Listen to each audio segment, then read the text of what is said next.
Hi guys. Still tired. So we've just had our AAT, another adjournment. Is that what you call it? What's a case conference? Case conference. Hey guys. That's Sir. So I'm going to do a face mask and we're going to have a chat.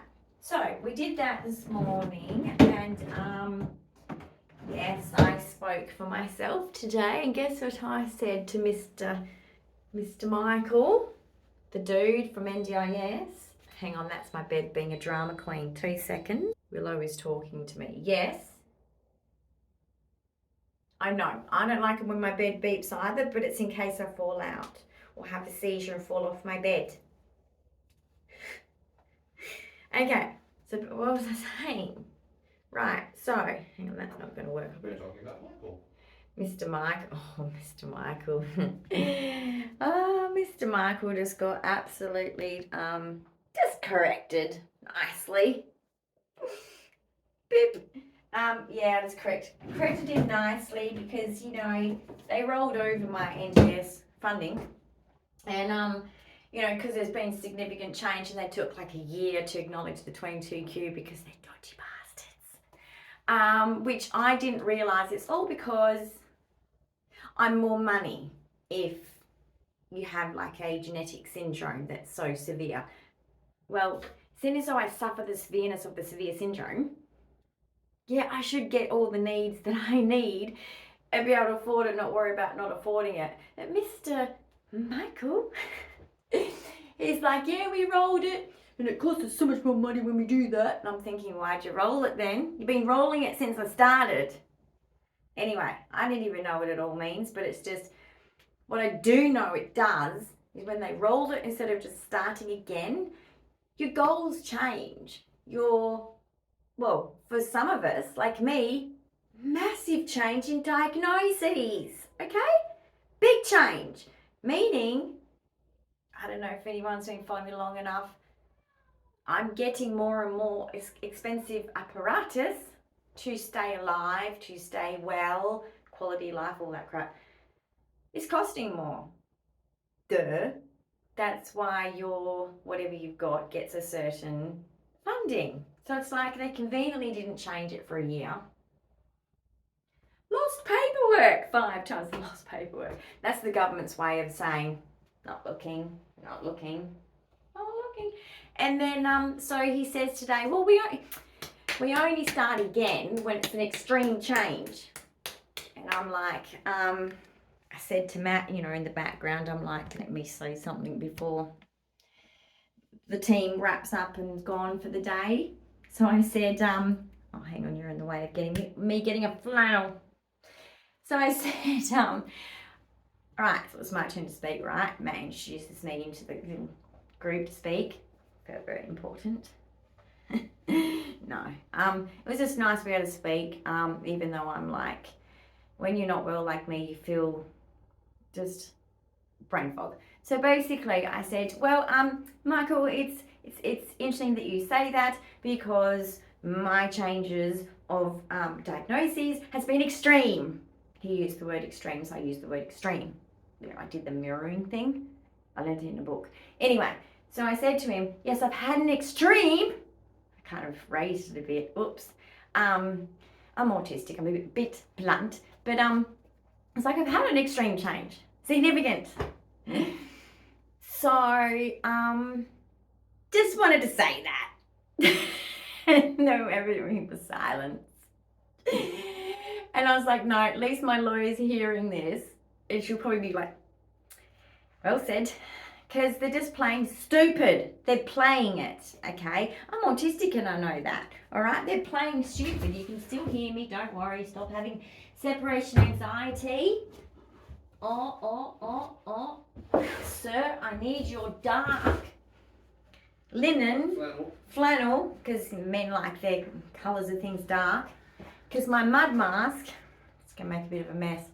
The sir wants me to go out, just to pop out for a little bit, just to shake the brain around a little bit. Yabba dabba dabba doo. Yabba dabba doo. Hi guys, how are we? Welcome to It's a Beautiful Day. So we've been to court this morning, but online. I'm doing legal stuff again. Online, on the phone. On the line, well, it's on the phone anyway. Case conference, second one, more to come. That's a process. That's not the second one. We've had many, and there's way more to come. It's not an easy process. And also, I'm getting the good thing out of this is the system is seeing, on this side of the system, is noticing the neglect of the medical. So they're not happy about it either, because you can tell in the behaviours of, now I get an OT that's a medical OT, very well needed, and that will help my case a lot. And it's probably something that I can just handball. I have to speak to my disability advocate, who's got the lawyer with her as well, my disability lawyer as well. So I have to speak about that first. But basically, thank you, sir. You're welcome. Appreciate that. Isn't it good that you can go to court in pyjamas? I love technology. In yabba dabba doo. But basically, it's a good thing, guys. What it means is that, you're my mirror, sorry. What it means is that anything that's, I can now throw at the medical system, because they've been playing games as well.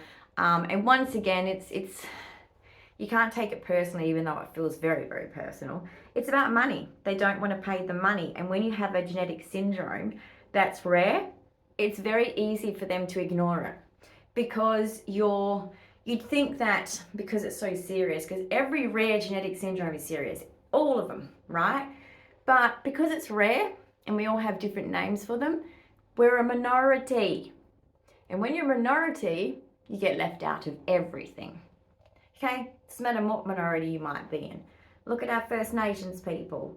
They struggle because they're a minority, right? And it's hard for them to get heard, and that's why we need to listen more, right? And there's many other types of minorities as well.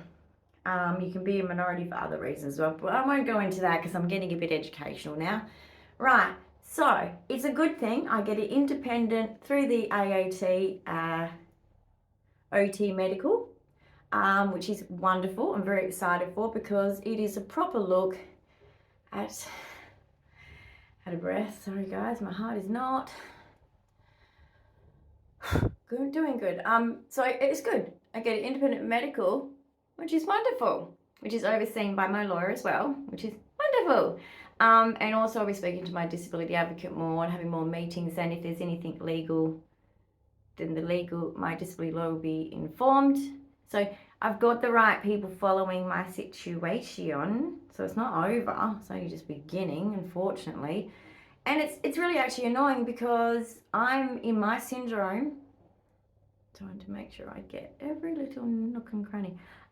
With my syndrome, I'm in the danger years, guys. I'm turning 50, and the life expectancy I'm in. So it's just not, you know, these people just, they do forget this. They're not us. They're not, look guys, people who get sick with the common things do better in society because the supports are naturally there. People know someone with cancer, for example. People can relate and react to them the right way. When you have a rare genetic syndrome that is really, really wreaking havoc, you and your family carer can be really, really, just that struggle's not acknowledged or seen even, okay? And we go to hospital our whole life. It doesn't stop, because that's just part of the fun of having a syndrome. Depending on how much it affects you personally, everyone's different, but some people are worse than me. So it all depends on you. Because when it comes to genetics, just a little education here, I don't really want to be too educational, but it depends on your other genetics and what that makes up for with the broken genetics that you've got. Or I should say the missing parts from your genetics DNA, basic to DNA, the missing parts. Not good to have missing parts, that's what causes the problem. So, very depressing morning, to be honest. It leaves me feeling heavy, even though, look guys, I have a lot of hope. Look at me, terrible. But it's just, I need to do this. My skin is like really unhappy since we moved. It's really like looking dark, you can't even see me. Really, really playing up since we moved. That happens to me when I travel. I've got just skin that's a bit like demanding, really, and I get irritated because when I was a teenager and I used to get a few pimples, I wasn't really a bad sufferer, but I get a few. I would pick at it. I do have a picking problem. In my 20s, it was bad. I picked my pimples really badly. And the sides of my fingers. So fidget toys, thank you, you've saved me. I used to go right up until it bled. So, and I just wouldn't feel it because, I don't know if you know much about autistics, we don't feel pain as easy. I mean, I can be over something hot and I'm like, it's feeling a bit hot. Oh, I'm delayed with reacting, okay? That's not safe. It's a bit like my dislocation of the shoulder. It was like, don't really know what's going on. It kind of hurts a bit, but it takes a long time to register. But yeah, it just makes you feel heavy days like today. Because it's not personal. When you talk to these people, you just know and you feel that you're just a number, a case number. You're just a name. You're just a sad story that of the government struggling to support the sick, the people on the NDIS and people that end up at AAT. There's always a good reason for it. You don't get to that phase and stay in that phase if you don't have valid needs that are going on. And the NDIS has overextended our budget on providers. And it's crucial to get that money back, to give it back to us. They don't pay for medical oxygen, so that got rejected again. But we expect that. And it's good that they're admitting that, because now the people who are responsible, which is the health department, Mr. Hunt. Mr. Hunt, hello? Are you in the back row? Yeah, you need to step up, because it's just not cool. People with genetic seizures are the most at risk. And also, you know, I do want to stay alive at my age group with this syndrome, so I need my oxygen. No one disagrees with that, guys. It is all games. It is all money. It is all like, who's going to pay for it? No, they should pay for it. No, they should. No, they should. No, they should. No, they should. Can someone just pay for it? Like, so guys, if you say we have first class healthcare in Australia, fuck you. Okay? Take a look, because you're not reading the room. There are families out there screaming for the same things and had to go through the same process I'm going through because I'm late diagnosed. Okay, people are not getting the medical care that they deserve in Australia. Fact. It's gross. So, a shout out to any of you who are in my predicament, because I know I'm not alone. And I always keep that in mind, especially when I talk to my advocate. Yes, it's nice to be able to make changes for the future for others, but I need it to. I need it to. Because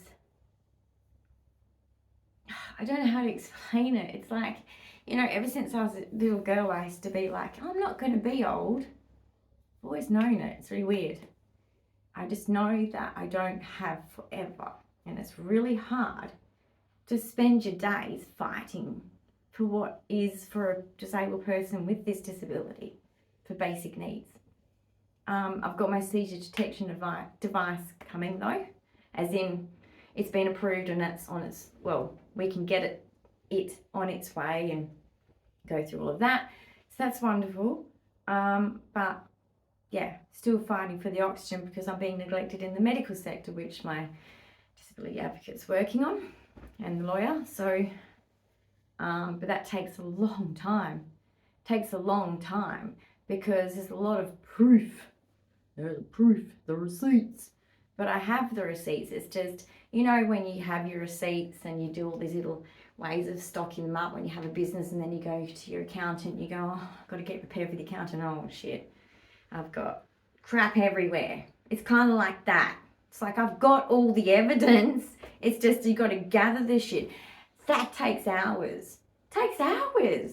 All right? You'd need a big, like, dining table to be able to lay it all on if it was in paper. Thinking back to the old days.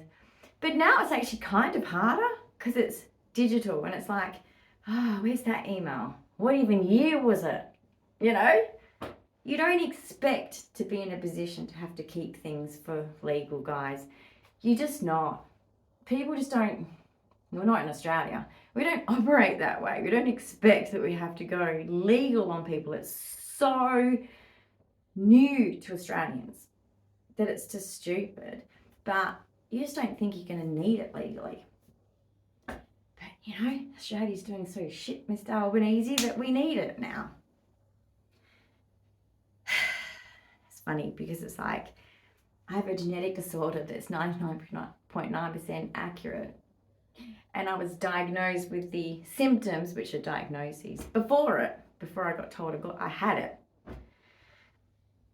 Should you need anything else really, guys? I don't think so. It's just, this is costing money. This is costing you taxpayers money for these little shits, have these little meetings, which is so slow, so drawn out, so pathetic. Repetition is costing shit tons of money. The money that you could just be doing, oh, here's the small wheelchair, boom. Here's the bath, boom. Here's the medical oxygen, and we'll do that until you can get it through the health department because they're, you know, play the same game. I won't pay for it. This is the game that everyone goes through with seizures is NDIS don't want to pay for it, and they don't want to pay for it, and they have to fight it out, and you end up getting it through the health department. But I don't know when. When I'm dead. I mean, this is the sad thing. I'm sure it was an article that we were reading, that this person got approved for something from the NDIS, and the family member that received the fucking letter, the person was dead. It's not okay. It's not okay. Can you imagine that as a family member going, really? Like, he puts them through shit. It's horrible. So please be nice to carers, because I've seen a lot as well roaming around here, and like him, they get beaten up by the system and left out of the whole thing too. I didn't like the response today with the NDIS when Matt was simply saying, hey, there's going to be a pocket of time with my heart op, and of course if there's complications you don't know if this extends or if there's just that, and then, you know, that means we delay other things, so we've got to get other things done. It's all about time frames. And the NDIS are like, oh, it's not going to affect the time frame.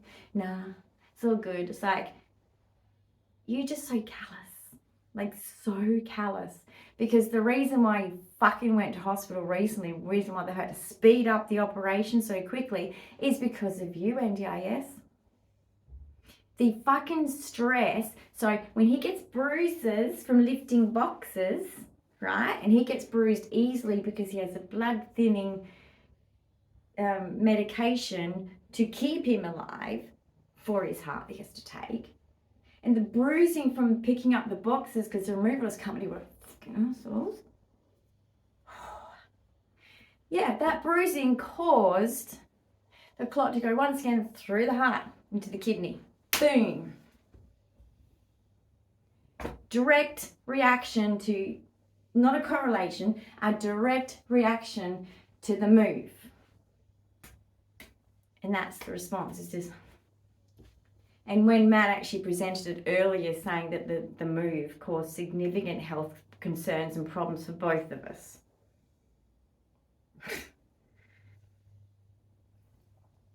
Disgusting.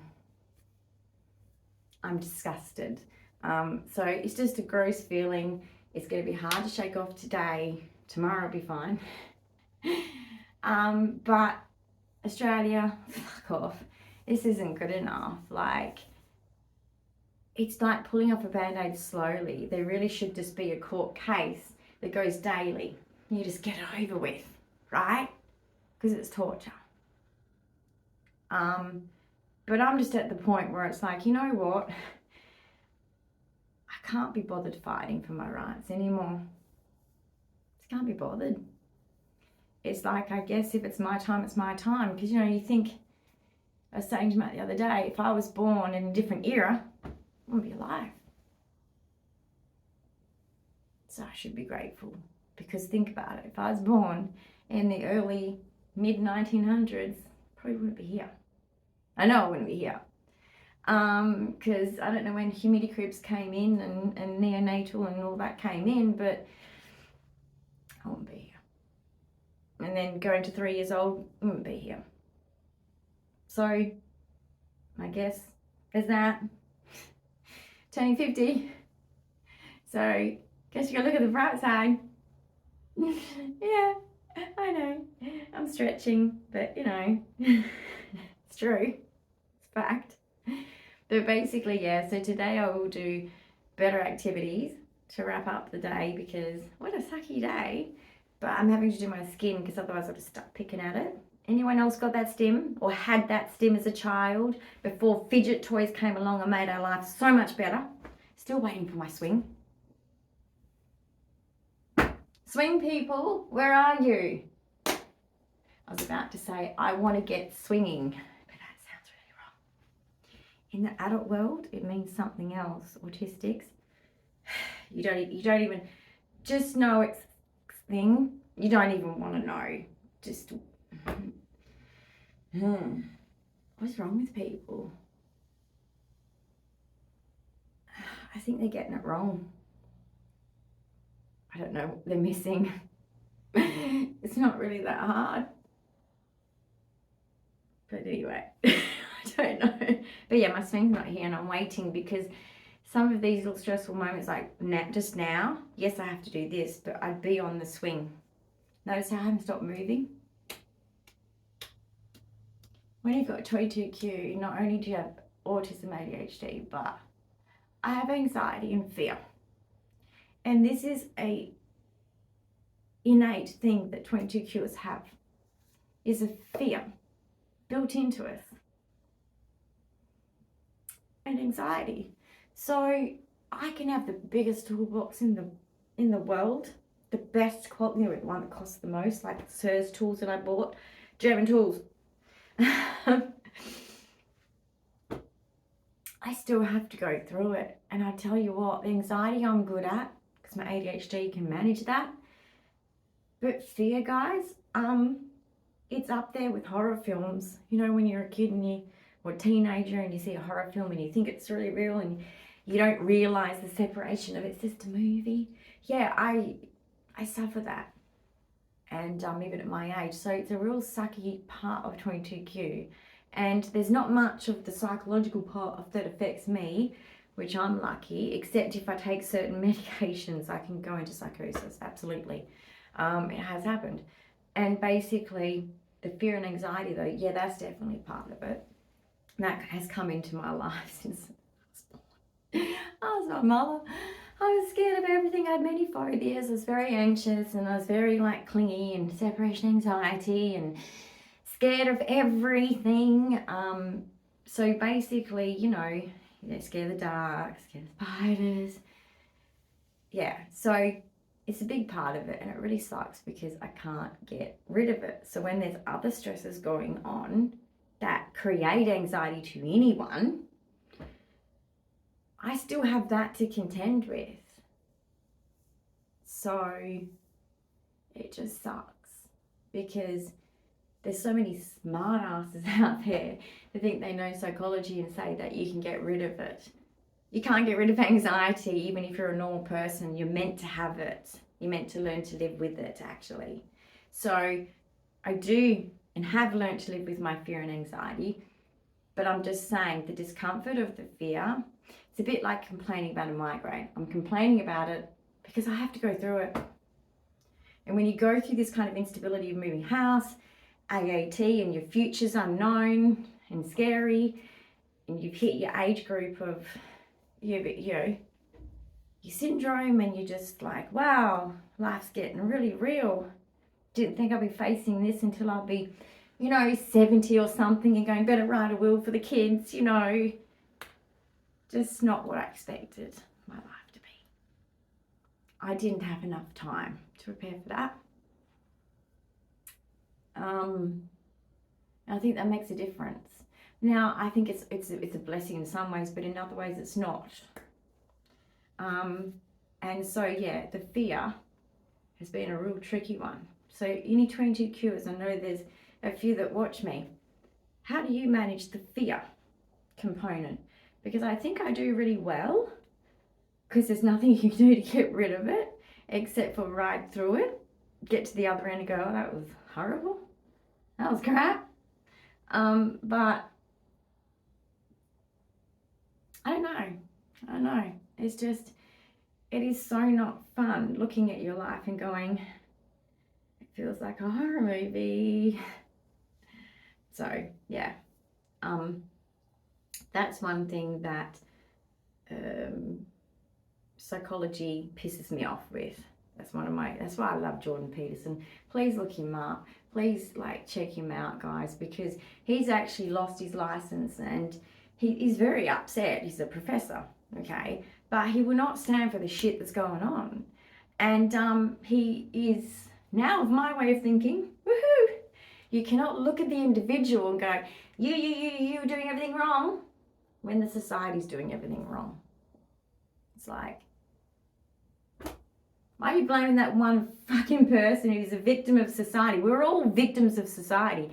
Yes, we all react differently, and that is on us. And you should react in a good way. You should always strive to conquer anything that you're going through, right? Duh. I'm not taking that. You don't have an excuse. Okay, no excuses. I'm just saying, you can't look at the person and go, oh, for fuck's sake, get your shit together. When someone's can barely pay their rent, or they can't pay their rent and they're going to end up homeless. Really? Don't blame the fucking person, because sick of seeing that. They should have just worked harder. A lot of us did work extremely hard, actually. I know in my day, we were told to shut the fuck up and work or you're fucking going to lose your job. Yeah, for no reason. Not doing anything wrong or anything. That was the law. They could do that. They could just go, nah, fuck off. And that was it. And I'm not saying oh, us X generation so much tougher than some of you other generations. No, I'm just saying that's how I experienced it. That's where I'm coming from.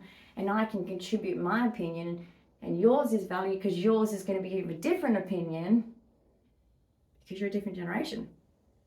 But we must respect everyone's difference, to be honest. That's what I think. Because that difference is, I know, as a female, big. Because I was told that all I was good for was getting married and having babies. And the husband takes care of you. Okay? So don't look at me and go, oh my God, why are you not I don't know, some independent female? It's like, well, I am. I would have had a career, actually. I just was too sick, but I wouldn't have had a full-time career. No way. No, I don't think you do that with kids. I don't think it's possible. I think the kids lose. Fuck that. I don't think kids should lose. Kids are priority to me. Anyway, that's a religious thing, so I won't even go there because I can agree to disagree. Everyone's different. Do you? Because it's your choice. That's what life's all about. That's why I hate social media too. This freedom of speech thing is a problem, isn't it? Whew! You can't say anything with someone without someone getting offended, or it's illegal to say that, or thought police comes into it. That's not okay to say. Yeah, what are we going to end up with? Like a book. Right, everybody, for this year, these are all the things that you can and can't say. It's going to get stupid, guys. Trust me. In years to come, whether I'm dead or alive, you're going to remember that. It's going to happen. Get stupid. I nearly couldn't get out of Coles the other day. It's like, I'm trapped. And thought, fuck, we really are just guinea pigs. you know, waiting for the door to open. We're just guinea pigs just waiting at the cage. Can you let me out, please? Squeak, squeak. It's fucking ridiculous. You can't just walk. You know, it's like, I don't know, they didn't even do that to us at school. And school was, you know, line up. I don't know if they still do that, but they even used to make us hold hands, so they still make you do that now. That's really gross. As an autistic, I had a lot of issues with that. Because I'd go, no, you have to, no. And they're like, oh, for God's sake, what's wrong with you? And I'm like, ew. It's a sensory, right? Anyway, gonna wash this off. This will stop me picking at it because it'll take off all of the... My skin was terrible. Different water affects my skin so badly. And this water, I hope this water, I have to change my skin routine depending on where I live. You know, I'm going to do something more fun because this is just distraction really, just a shake off after post-meeting crap.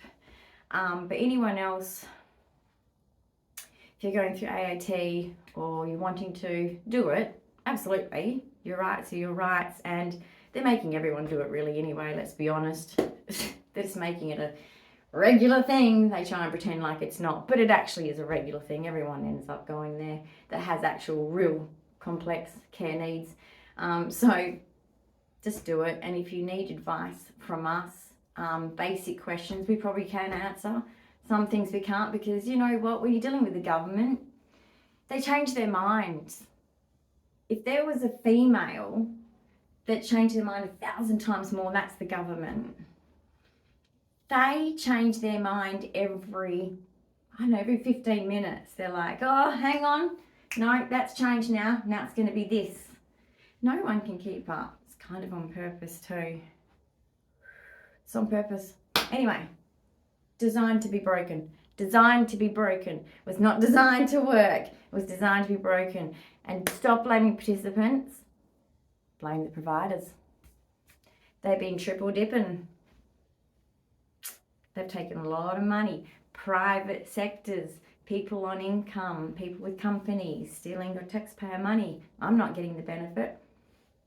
I'm not even getting the benefit. Just saying. These people are getting like, whew, they're paying off houses in 5 years.